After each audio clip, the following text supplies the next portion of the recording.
अस्सलाम वालेकुम सितारों के सफ़र पर खुश आमदीद। आज की वीडियो इंतहाई अहम है क्योंकि वीनस यानी शुक्र यानी ज़ोहरा का जो ट्रांजिट है वो कैप्रिकॉर्न में हो रहा है, मकर राशि में हो रहा है, बुर्ज जद्दी में हो रहा है।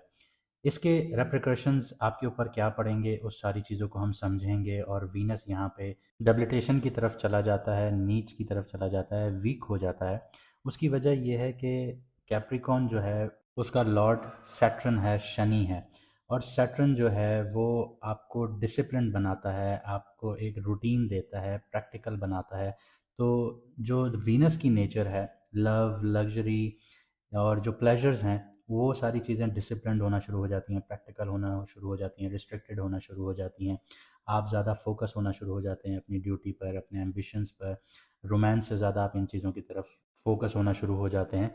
तो वीनस यहाँ पे आपको क्या देने जा रहा है, उन सारी चीज़ों पर हम बात करेंगे। लेकिन उससे पहले दो छोटी छोटी चीज़ें मैं आपको बता दूं कि जिन लोगों को अपना मून साइन नहीं पता वो कमेंट सेक्शन में अपनी ओरिजिनल डेट ऑफ बर्थ लिखें, आपको आपका मून साइन बता दिया जाएगा। इसके अलावा जिन लोगों की ज़िंदगी में मुश्किलात चल रही हैं, प्रॉब्लम्स चल रही हैं और वो क्योर करना चाहते हैं रेमेडीज़ के थ्रू, तो आपकी स्क्रीन पर नंबर आ रहा होगा, व्हाट्सएप पर मैसेज करके आप मैडम एस्ट्रोलॉजर एन बख्श का अपॉइंटमेंट बुक करवा सकते हैं। इसके अलावा हम लाइव भी आना शुरू होंगे और लाइव में हम आपके डायरेक्ट सवालों का जवाब उधर ही देंगे, लेकिन शॉर्ट रखेंगे। तो जिन लोगों ने सब्सक्राइब नहीं किया वो सब्सक्राइब करें, क्योंकि लाइव में आप लोग कमेंट सब्सक्राइब करने के बाद ही कर पाएंगे। आखिर में छोटी सी बात ये कहूँगा कि हमारे यूट्यूब पर दो चैनल हैं, एक पर एक सीरीज़ आएगी, दूसरे पर दूसरी सीरीज़ आएगी। तो दोनों को सब्सक्राइब कर लें ताकि आपसे कोई भी वीडियो मिस ना हो। जैसे मैंने आपको बताया कि वीनस ट्रांजिट कर रहा है कैप्रिकॉर्न में, तो ये 13 जनवरी से लेके 6 फरवरी 2026 तक ये कैप्रिकॉर्न में रहेगा। लेकिन यहाँ पे दूसरे प्लैनेट्स भी आएंगे, उनको भी हम डिस्कस करेंगे, लेकिन आज की वीडियो में हम वीनस को डिस्कस करते हैं क्योंकि ये पैसे का स्टार है। तो आइए वीडियो को शुरू करते हैं। अब बात करते हैं विर्गो वालों की, यानी कि कन्या राशि यानी कि बुर्ज सुमला वालों की। तो सबसे पहले करियर, बिजनेस और फाइनेंस को देख लेते हैं। तो वीनस आपके 5th हाउस में एंटर करता है। 5th हाउस जो है वो आपके क्रिएटिव प्रोजेक्ट्स का घर है, साथ ही साथ आपकी स्पेकुलेशंस का घर है और आपके पर्सनल इनिशिएटिव्स का घर है, और ये आपके रोमांस का भी घर है। तो करियर में क्रिएटिव आइडियाज़ और इनोवेटिव प्रोजेक्ट्स का फ़ायदा मिलना शुरू होगा। आप लोगों को पर्सनल स्किल्स और टैलेंट्स जो हैं वो अब हाईलाइट होंगे। अगर आप किसी भी तरह से किसी भी क्रिएटिव फील्ड में काम करते हैं जो बहुत ज़्यादा क्रिएटिव आइडियाज़ डेवलप कर रही होती है या क्रिएटिव उनका काम होता है, तो वहाँ पे अब आपको फ़ायदा होना शुरू होगा, आपको फेम भी मिल सकती है। बिजनेस या एंटरप्रेन्योर्स जो हैं उसमें स्ट्रैटेजिक अप्रोच आएगी। लॉन्ग टर्म प्लानिंग करेंगे तो उसमें प्रॉफिटेबिलिटी भी आपकी बहुत ज़्यादा हाई होना शुरू हो जाएगी।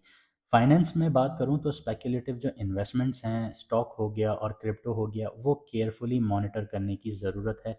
अगर आप केयरफुली मॉनिटर करेंगे तो आपको फ़ायदे मुनाफे बहुत अच्छे होना शुरू हो जाएंगे। यहाँ पे जुपिटर भी आपको बहुत ज़्यादा सपोर्ट कर रहा है, आपके 10th हाउस में बैठा है। तो आपको अभी टाइम है कि आप अभी भी चीज़ों का फ़ायदा उठा सकते हैं। साथ ही साथ शॉर्ट टर्म जो इम्पल्सिव डिसीजंस हैं वो मैं आपको एडवाइस करूंगा कि बिल्कुल अवॉइड कीजिए। कैलकुलेटेड अप्रोच रखिए तो हाई रिटर्न्स जो हैं वो आपको ज़रूर मिलेंगे। आगे बढ़ते हैं, लव लाइफ, मैरिड और सिंगल्स की बात करते हैं। तो 5th हाउस जैसे मैंने आपको बताया आपके रोमांस का घर है, आपके रिलेशनशिप्स का भी घर है। तो 5th हाउस रोमांस, चार्म और प्लेफुल अट्रैक्शन जो है वो पीक पर लेके जाता है। सिंगल्स के लिए फ्लर्टी, पैशनेट और क्रिएटिव कनेक्शंस का टाइम है, बहुत ज़्यादा स्ट्रॉन्ग फीलिंग्स रहेंगी ऐसी। मैरिड की बात करूँ, कमिटेड लोगों की बात करूँ, तो लाइफ में अब फन देखने को मिलेगा, बॉन्डिंग अच्छी होगी और म्यूचुअल इन्जॉयमेंट इन्हांस होगी। लव लाइफ में फ्रेशनेस और स्पार्क मेंटेन रहेगा। सटल अट्रैक्शन और पर्सनल करिश्मा जो है वो बहुत ज़्यादा हाई रहेगा आपका। इमोशनल इंटेंसिटी मॉडरेट रहेगी, लेकिन यहाँ पे एक चीज़ का थोड़ा सा आपने ख्याल रखना है कि ईगो को साइड पर रखना है। ईगो आपकी साइड पर होगी तो आपका रिलेशनशिप है या आपका बॉन्डिंग है वो और ज़्यादा मजबूत होना शुरू हो जाएगी। हेल्थ की बात करते हैं तो क्रिएटिव और मेंटल एनर्जी जो है वो अब आप लोगों की बूस्ट होना शुरू होगी। फोकस और कंसंट्रेशन बहुत ज़्यादा इम्प्रूव होगा और आपकी एनर्जी जो है वो बहुत ज़्यादा हाई रहेगी। लेकिन यहाँ पे स्ट्रेस या ओवर थिंकिंग से फटीग भी आ सकता है, तो इस चीज़ को अवॉइड कीजिएगा। वीनस आपके 5th हाउस में बैठ के डिसिप्लिन और कामनेस को प्रमोट करता है कि आपको सुकून चाहिए और डिसिप्लिन चाहिए।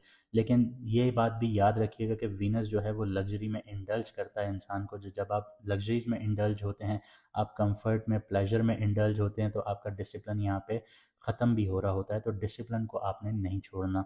इसके अलावा बैलेंस डाइट रखें, लाइट एक्सरसाइजेज रखें, ये आपके लिए फ़ायदेमंद रहेंगी। मेंटल हॉबीज़ को अडॉप्ट कीजिए, क्रिएटिव आइडियाज़ को अडॉप्ट कीजिए, अपने माइंड को शार्प कीजिए और स्ट्रेस रिलेटेड जो एक्सरसाइजेज हैं उनको अडॉप्ट कीजिए, इसमें आपके लिए रिलीफ है। कुछ रेमेडीज़ की बात करते हैं तो बिहेवियरल सबसे पहले मैं आपको रेमेडीज़ बताता हूँ। तो सब्र आपने सबसे पहले अडॉप्ट करना है और कैलकुलेटिव क्रिएटिव मूव्स जो हैं वो अडॉप्ट करने हैं। कोई भी आप क्रिएटिव आइडिया जनरेट करते हैं अपने माइंड में या ब्रेनस्टॉर्मिंग करते हैं तो उसमें सबसे पहले आपने उसको समझना है उस आइडिया को कि आपकी उसकी जो फिजिबिलिटी है कि इसमें क्या नुकसानात हैं, क्या फ़ायदे हैं, फ़ायदे ज़्यादा हैं या नुकसान कम हैं, तब आपने इन चीज़ों को आगे मूव ऑन करना है। इम्पल्सिव इन्वेस्टमेंट्स और लव डिसीजंस जो हैं वो आप लोगों ने अवॉइड करने हैं क्योंकि इस टाइम पीरियड में आपका ईगो भी बहुत ज़्यादा बीच में आएगा। उसके अलावा सदक़े या दान की बात करूँ तो फ्राइडे को किसी नीडी को या क्रिएटिव स्टूडेंट्स जो होते हैं उनको वाइट कलर की चीज़ें यानी सदका खैरात करें। खाने की चीज़ हो गई या मिठाई हो गई, चाहे चावल हो गए, दूध हो गया, दही हो गया या वाइट कलर की स्वीट्स हो गई, वो डोनेट करें। वीनस की एनर्जी यहाँ पे इन्हांस होती है। इसके अलावा सेल्फ डेवलपमेंट की मैं अगर आपको रेमेडी दूँ तो पर्सनल प्रोजेक्ट्स उठाइए, हॉबीज़ और स्किल्स जो हैं उनको आप अपना फोकस में रखिए, उनको इन्हांस कीजिए, उनको शार्प कीजिए। ये आपको लॉन्ग टर्म में ना बहुत ज़्यादा फ़ायदे दे सकती हैं। तो जैसा कि मैंने आपको वीडियो के शुरू में बताया कि आप हमारे यूट्यूब पर दोनों चैनल सब्सक्राइब कर लीजिए ताकि आप हमारी आने वाली कोई भी सीरीज़ मिस ना करें, ताकि आपको प्रॉपर गाइडेंस मिलती रहे। जो लोग अपॉइंटमेंट बुक करवाना चाहते हैं उनके लिए व्हाट्सएप का नंबर सामने स्क्रीन पर आ रहा होगा। आप व्हाट्सएप पर मैसेज कर कर मैडम एस्ट्रोलॉजर एन बख्श से अपनी कंसल्टेंसी ले सकते हैं। इसके अलावा जो लोग लाइव हमें ज्वाइन करना चाहते हैं वो चैनल को सब्सक्राइब ज़रूर कीजिए क्योंकि आप लोग लाइव में कमेंट तभी कर पाएंगे जब आप सब्सक्राइब होंगे।